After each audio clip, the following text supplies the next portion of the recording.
morning, and God bless you, and God bless everyone.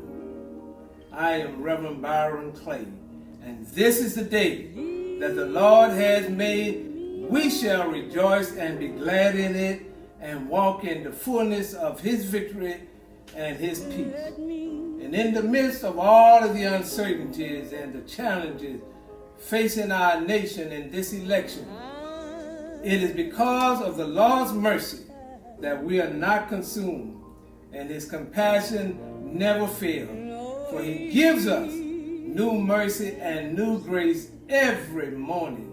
For great is thy faithfulness. As you know, that our nation is facing some difficulty and is in serious trouble and bankrupt of moral leadership. But guess what, my friend? Nothing is too hard for God. You have the power to bring about change, but only if you take the initiative to go out and vote. Do not take this election for granted or be intimidated by anyone or anything. Intimidation is designed to discourage you from voting. It is a voter suppression tactic. And we have seen restrictive voter ID laws. We have seen excessive purging of voting rolls and the closing of polling places across the nation only to depress your vote. There are those who use racist rhetoric and tactics to encourage violence. But people who truly love God and truly love America and love democracy must be resilient and determined to resist hate and intimidation and just vote. Go vote, my brothers and sisters. Racism is a spirit of division that magnifies itself in hate. But God is love, and in Him there is no darkness, there is no hate. And whoever does not love does not know God, because God is love. Voter suppression leads to oppression, and oppression is anything that inflicts suffering upon the human spirit. We are all of God's children. We are all made of one blood, and we are all created in His image, and all we ask for is equality. Equality is not a systematic movement of all people who are poor to all people who are rich and wealthy, but it is an emphatic movement of all things that are wrong to all things that are right.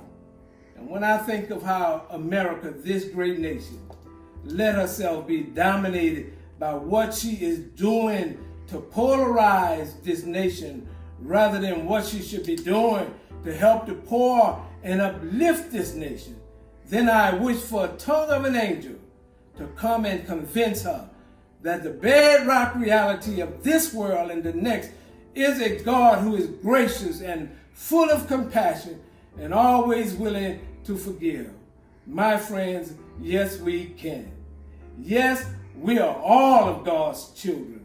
There is no superior race to the other.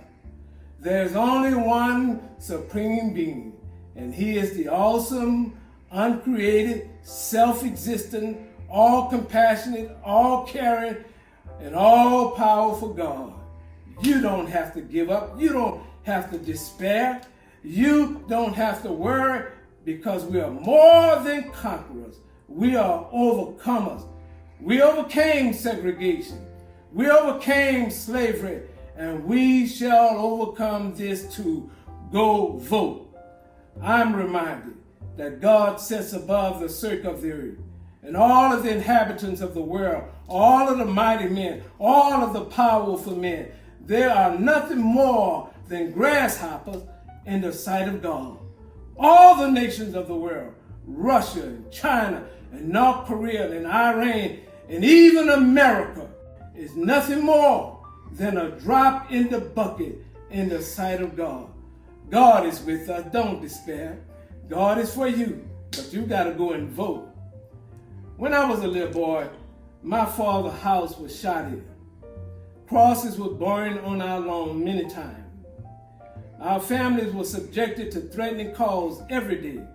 and my youngest brother's head was busted. My father's house was bombed, and I barely escaped when I was 11 years old by only 1 minute. I tell y'all, we serve an awesome God. I worked with Dr. Ralph Abernathy, and I served with Dr. Martin Luther King Sr. and Coretta King and Rosa Parks and John Lewis and James Owen and Bernard Lee and C.T. Vivian and many other giants of the civil rights movement. There are people who died and suffered that all Americans might have the precious right to vote. Go vote. You still have time to go and vote. Stay in the line, wear your mask, but please, by all means, vote. Early voting is still going on through October the 27th, 2020. Let me tell y'all why we can be still so hopeful. Because the past has made us stronger, and the future will make us proud. Let us vote in the biggest number ever. It's long overdue. God bless you. God bless America. You be safe and you go vote. God got this. God bless you.